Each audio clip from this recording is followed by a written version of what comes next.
jurusan Farmasi angkatan tahun 2017.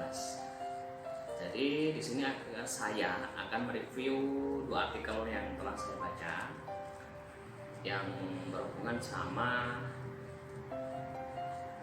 nilai-nilai pengamalan Pancasila. Jadi artikel yang pertama yaitu berjudul Polikarpus meninggal, pemerintah tidak ada kemauan untuk melanjutkan penyelidikan. Dan artikel yang kedua yaitu berjudul Antara Gus Dur, Banser Rianto, dan Bom Natal Mojokerto.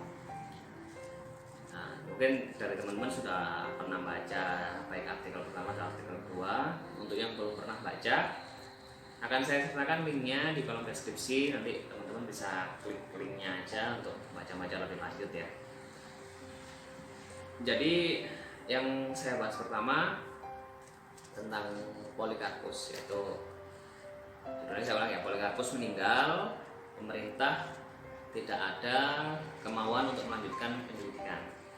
Jadi ini berhubungan dengan kasus Munir teman-teman, kasus pelanggaran HAM. Jadi kasus Munir ini kan seperti yang teman-teman sudah ketahui semuanya, bahwa dia adalah seorang aktivis HAM, kemudian dia mau berangkat ke Amsterdam menaiki pesawat Garuda, namun di tengah penerbangan beliau diracun sampai meninggal dunia. Nah, itu kasusnya udah dari tahun awal 2000-an, awal-awal 2000-an ya teman-teman. Namun terdakwa atau tersangka baru didapatkan atau ditetapkan di tahun 2018 kemarin. Nah, terdakwa atau tersangka kasus pembunuhan tersebut adalah pilot dari pesawat Garuda Indonesia yang kebetulan ditumpang oleh simbol tersebut. Namanya adalah Polikarpus. Nah, Polikarpus ini di tahun 2020 ini dia meninggal karena kalau pemberitaan dari artikel yang saya baca ini, dari artikel Kompasiana, dia meninggal karena terdampak dari COVID-19 ini, yaitu kena virus corona. Nah, Ibu Suciwati dan juga beberapa aktivis HAM lainnya, khususnya yang aktivis pembela Munir, kasus Munir ini, punya pemikiran sendiri bahwa tidak mungkin kasus tersebut hanya satu aja dalamnya. Mereka berpikiran bahwa ada dalang-dalang lain yang bermain di belakangnya. Nah, kebetulan Polikarpus ini yang kena duluan. Nah, Suciwati sama beberapa aktivis tadi mendesak terus pemerintah ya, karena memang kalau dirasa cukup panjang sekali ya kasus, mulai tahun awal 2000-an sampai baru tertangkap tahun 2018 kan 15 tahun lebih teman-teman, sekitar 15 tahunan. Sebuah kasus yang cukup panjang sebenarnya, sempat naik turun juga di Indonesia beberapa kali, sempat marah terus redup lagi, marah redup lagi. Namun di tahun 2018 sudah tertangkap salah satu pelakunya, yaitu Polikarpus ini. Nah, kembali lagi Bu Suciwati ini jadi istrinya Munir teman-teman ya. Bu Suciwati ini dan beberapa aktivis HAM lainnya menyayangkan sekali langkah pemerintah saat ini. Dengan meninggalnya Polikarpus ini, pemerintah berdalih bahwa pemerintah kehilangan besar suatu petunjuk ya. Dengan adanya Polikarpus tertangkap ini, pemerintah punya keyakinan bahwa kasus Munir ini mempunyai titik terang. Namun dengan meninggalnya Polikarpus ini, yang diberitakan bahwa dia terdampak COVID-19, ini pemerintah mulai pesimis lagi nih. Ceritanya seperti itu menurut artikel ini. Nah, itulah langkah yang sangat disayangkan oleh Bu Suciwati dan para aktivis HAM lainnya teman-teman. Gitu. Nah, kalau saya hubungkan dengan materi yang sudah saya dapat selama 1 semester perkuliahan mata kuliah umum Pancasila di Universitas Majung, ini jelas-jelas sangat merupakan bukan pelanggaran sih kalau saya rasa ya, melenceng aja dari nilai-nilai pengamalan Pancasila, khususnya sila kelima, yaitu keadilan sosial bagi seluruh rakyat Indonesia. Keadilan sosial seperti apa? Kayaknya teman-teman, kasus ini udah mulai awal 2000-an ya, awal 2000-an kasus ini terjadi dan baru ketangkep 2018. Itu bukan waktu yang lama teman-teman, 15 tahun ya. Bayangin aja 15 tahun mengusut satu kasus yang memang kasus yang sempat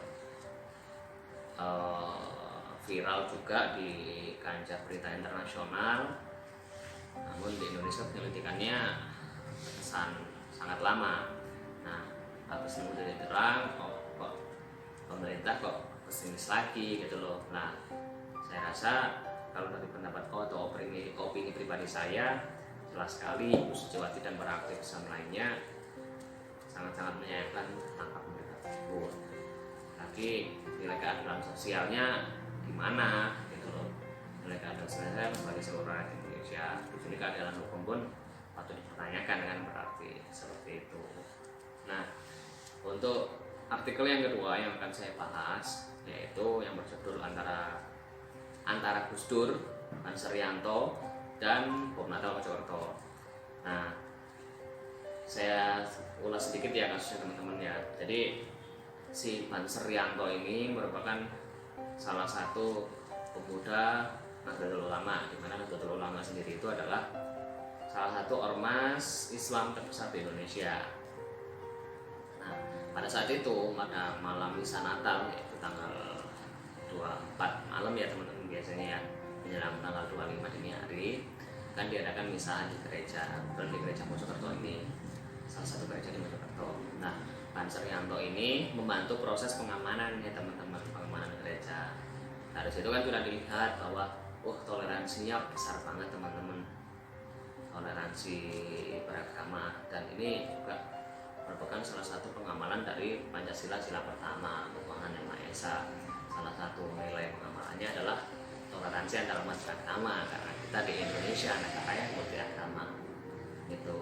Nah, pada saat itu setelah berbuka puasa, Banser Rianto dan teman-teman lainnya dari ada sekitar 5 atau 6 banser yang membantu pengamanan gereja di Mojokerto tersebut dikumpulkan nih sama satuan pengamanan, ada polisi, banser, dan juga satuan pengamanan yang lain untuk dalam rangka briefing tentang proses pengamanannya di gereja itu seperti apa pada malam misa. Nah, setelah briefing selesai, setelah itu kembali nih si Banser Rianto dan kawan-kawan lainnya ke gereja untuk melakukan pengamanan misa. Nah, pada saat itu ada salah satu orang yang menemukan tas berisi tas tertutup di sekitar gereja. Nah, si Banser Rianto ini memberanikan diri untuk mendekat dan membuka tas itu isinya apa. Nah, setelah dibuka, tas itu ternyata berisi paku sama kabel-kabel. Langsung sontak otomatis langsung mengira itu bom. Sontak saja si Banser Rianto ini langsung berlari memeluk tas itu, berlari menuju ke arah selokan. Namun naas sebelum dia masuk ke selokan, bom itu keburu meledak. Nah, meledak kan teman-teman. Nah, seorang saksinya sama-sama Banser, yaitu bernama Amir, yaitu komandan dari Rianto, komandan Banser dari Rianto ini, yang sempat menyaksikan itu. Beliau pun juga terkena serpihan dari bom tersebut. Ya, setelah kena serpihan bom tersebut, dia juga sempat tidak sadarkan diri, dan beliau baru sadarkan diri pada saat di rumah sakit setelah menjalankan perawatan. Nah, pada saat itu ternyata nyawa Rianto tidak tertolong. Nah, dari kasus itu pun dapat dilihat yang pertama kita soroti adalah nilai toleransi Pancasila, di mana sekarang ini harusnya kita berkaca pada kejadian itu bahwa umat Islam di Indonesia patutlah kita mencontoh sifat atau sikap dari seorang Banser Rianto ini yang tanpa pamrih mau mengorbankan nyawanya untuk menyelamatkan pemeluk agama lain. Karena kita ini Indonesia teman-teman, kita ini berbeda, kita berbeda agama, berbeda suku, namun itulah yang membuat kita indah. Seperti itu. Dan dari isi artikel tersebut ada lanjutannya teman-teman, gak cuma cerita dari proses bom itu meledak sampai Rianto meninggal, tapi proses setelah itu, yaitu pada saat itu adalah proses zamannya presiden kita Kiai Haji Abdurrahman Wahid atau sering dipanggil Gus Dur. Dia begitu, Gus Dur ini kan terkenal dengan sebutan bapak pluralisme ya teman-teman.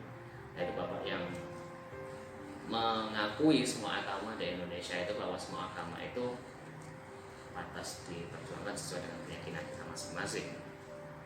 Dan Gus Dur yang notabene seorang kiai dari umat Islam, imam dari umat Islam, membenarkan hal tersebut sebagai pemimpin negara pada saat itu. Nah, pada saat Gus Dur menjabat pemimpin negara, banyak sekali santunan yang diberikan kepada keluarga Riyanto, karena merupakan salah satu contoh yang benar-benar nyata teman-teman sifat toleransi antar umat beragama di Indonesia. Nah, sepeninggal Gus Dur, habis itu kan Gus Dur lengser karena polemik terjadi di antara para MPR DPR pada saat itu. Gus Dur lengser, bantuan terhadap keluarga Riyanto pun mandek. Nah, itu sangat disayangkan sekali teman-teman. Boleh dikatakan kalau saya pendapat pribadi, Riyanto pantas dikatakan sebagai pahlawan negara ini, karena secara tidak langsung dia ikut memerangi terorisme, dia ikut menjaga nama baik negara, menjaga nama baik agama. Jadi saya rasa pantas pemerintah memperhatikan. Nah, namun yang menjadi nilai toleransi selanjutnya adalah umat Nasrani, umat Kristen yang beragama Kristen di daerah gereja tersebut. Sampai sekarang mereka tetap memberikan santunan kepada adik Riyanto dengan cara menyelesaikan atau membiayai kuliah adiknya sampai dengan jenjang strata 1, strata perguruan tinggi. Nah, itu ya meskipun itu dirasa balas budi, namun kan memang keluarga Riyanto ini keluarga yang memang kurang mampu, dan kebetulan umat Kristen yang ada di daerah Mojokerto itu memberikan suatu sumbangsih kepada adik Riyanto untuk membiayai biaya kuliahnya sampai selesai.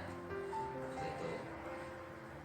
Bukan perkara balas budi teman-teman, jadi perkara kita saling menghormati aja. Nah, sepeninggal Gus Dur memang tidak ada bantuan yang masuk. Kebetulan bapak dan ibu Riyanto juga sudah tua. Riyanto sendiri pada saat belum meninggal dia sudah bukan pejabat sih, tugasnya sebagai tulang punggung keluarga. Jadi sepeninggal Riyanto cukup terasa sekali badai masalah yang datang ke keluarga dari Riyanto tersebut. Nah, dari situ dapat kita cerminkan teman-teman.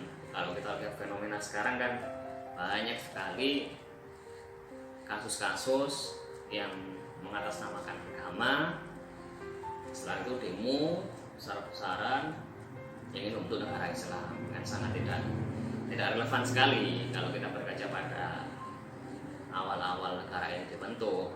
Bagaimana para pendiri bangsa yang beragama Islam notabene tersebut yang menginginkan isi dari Pancasila yang sebelumnya berasal dari Piagam Jakarta, di mana sila pertama adalah kewajiban menjalankan syariat Islam bagi pemeluk-pemeluknya. Dan kebetulan para pendiri bangsa umat Islam tersebut ikut merasakan suatu kegelisahan di dalam hati mereka bahwa saudara kita yang dari timur khususnya yang banyak beragama non-Islam kurang setuju. Nah, para pendiri bangsa dengan semangat nasionalis dan persatuan akhirnya memutuskan bahwa sila ini tidak pantas di negara ini. Bukan tidak pantas, kurang tepat aja. Mari kita ganti. Akhirnya adalah ketuhanan yang Maha Esa. Seperti itu teman-teman. Jadi bukan suatu alasan bahwa kita harus menjadi agama, enggak. Kita itu dengan berbeda itu indah teman-teman. Beda agama, beda suku, beda warna kulit, beda kebudayaan, semuanya kita berbeda. Banyak sekali perbedaan di Indonesia ini. Namun dengan adanya perbedaan itu, marilah kita timbulkan semangat persatuan dan kesatuan dengan menjaga negara kesatuan Republik Indonesia. Mungkin sekian paparan dari saya. Apabila ada salah kata saya mohon maaf. Kalau teman-teman ada yang punya pendapat atau mungkin saran yang bisa membangun untuk saya pribadi, silakan bisa tuliskan di kolom komentar. Kalau teman-teman yang barangkali suka dengan paparan saya, boleh memberikan like pada video ini. Oke, saya rasa cukup sekian. Terima kasih sudah mendengarkan paparan saya. Salam Pancasila.